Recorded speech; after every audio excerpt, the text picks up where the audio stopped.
Hi guys, welcome to my YouTube channel.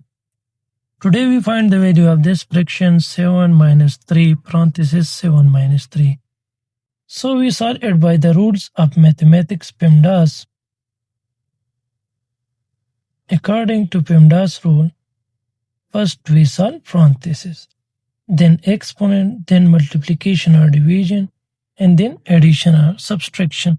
Remember, multiplication or division we solve from left to right, and addition or subtraction we solve from left to right.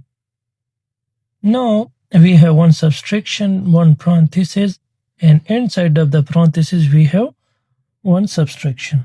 So according to the rule, first we solve parenthesis. So the equation become 7 minus 3, and here is multiplication, and inside of the parenthesis 7 minus 3, so they give us 4. Now we have one subtraction and one multiplication.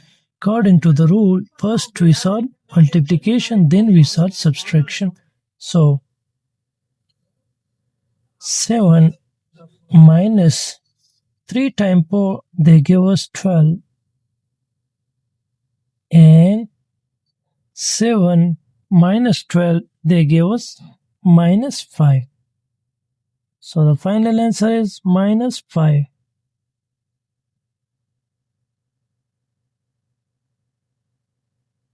Thanks for watching.